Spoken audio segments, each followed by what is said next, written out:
त्यांना नितीन सरदेसाई, आमचे शिरीष सावंत, यशवंत किल्लेदार ही मंडळी जाऊन भेटली.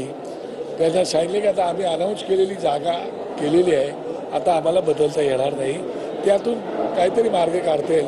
सत्यनारायण चौधरी जे लॉ अँड ऑर्डर जे जॉईंट कमिशन त्यांच्याशी माझंही बोलणं झालं, त्यातून काहीतरी व्हाया मीडिया आपण निश्चितपणे काढू, कारण तिकडे कंटेम ऑफ कोर्ट वगैरे होईल असं त्यांचं म्हणणं होतं. पण आता जागा अनाऊन्स केल्यामुळे आम्हाला काहीच करता येईल. तर पोलीस अधिकारी जागा सुचवण्याचा प्रयत्न करत आहेत, पण आता जवळजवळ सगळ्या महाराष्ट्रातील सगळ्या लोकांना ती जागा कळलेली आहे.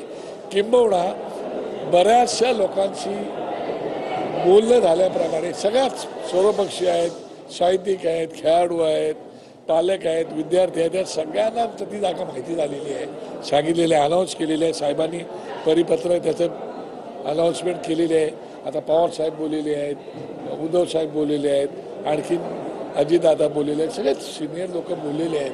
त्यामुळे आता त्या वेळेचं थोडंसं अडचण आहे, ती आता वेळेची मागे पुढे पाहू. आज कॅबिनेटची बैठक होते आणि अजितदादांनी वक्तव्य केले की दोन्ही भावांना एकत्रित मोर्चा काढण्याची वेळच येणार नाही, कुठेतरी अगोदरच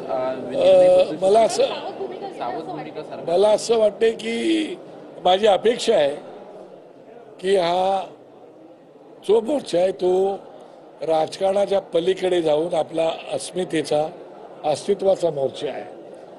कारण मी कालही कुठे चॅनेलला म्हणालो ABPला का परकीय आक्रमण जी होतात ना ती केवळ भूमीवरती होत नाही. भूमी एकदा ताब्यात घेतली का ती भाषा ताब्यात घेतात, भाषा ताब्यात घेतली का अस्मिता संस्कृती सगळं जातं.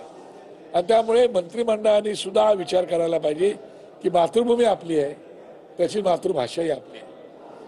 त्यामुळे ही मातृभाषेची लढाई आहे, त्याच्यात त्यांनी सकारात्मक जर निर्णय घेतला तर त्याचा आम्ही निश्चितपणे स्वागत करू. पण मोर्चा अनाऊन्स झालेला आहे, तो मोर्चा पुढे काय करायचा त्याचा निर्णय हा पक्षप्रमुख तर आहेतच सगळ्या पक्षाचे, पण मराठी म्हणून जे मराठी माणसं एकत्र येणार आहेत म्हणजे पक्षाचे असो इतर कुठले ते मिळून निर्णय घेतील अशी माझी अपेक्षा आहे. म्हणून त्यांनी सकारात्मक निर्णय घ्यावा.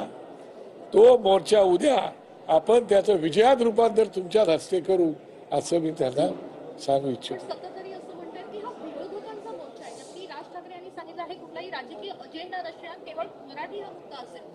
बघा, विरोधकाचा इथे विषयच येत नाही. जे कोण बोलत आहेत मंत्रिमंडळातले ते मराठी नाहीत का? ते शेतकऱ्यांची लेकरं नाहीत का? त्यांची भाषा मराठी नाही का? ते कुठल्या भाषेत बोलतात? आता ते आदिवासी मंत्री उईके ते काय बोलले ते तुम्ही ऐकलं, ते मंत्रिमंडळातलेच आहेत ना. बरे भारतीय जनता पक्षाचे आहेत. आता याचा भारतीय जनता पक्षाने पण म्हणजे सखोलपणे विचार करायला पाहिजेत. आणि मुख्यमंत्री आपले संवेदनशील आहेत, त्यांना खूप संवेदना आहे, ते निश्चितपणे याचा विचार करतील आणि लवकर निर्णय घेतील. आमच्या शुभेच्छा बाकी सगळ्या चांगल्या गोष्टीला असतातच.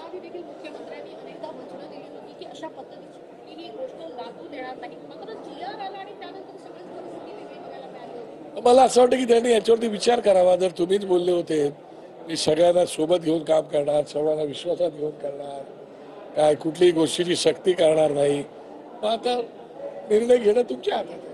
थँक्यू. याच्या अगोदर देखील आता काही नेत्यांच्या भेटी होत आहेत. वरुण सरदेसाई आणि संदीप देशपांडेंची भेट झाली होती, अशी देखील माहिती आहे तुमची? अरे भेटीगाठी होत असतात. भेटीगाठी झाल्यानंतर काय घटना घडतात असं असतं का? भेटीगाठी होत असतात. मित्र म्हणून भेटतात, काही कामानिमित्त भेटतात, काही पॉलिटिकल गोष्टी असू शकतात, काही गोष्टी असतातच. तुम्ही एकमेकांना भेटता नाही का? आता तुम्ही भेटून आलात ना इथं, मग ते भेटीगाठी होत असतात. त्याच मी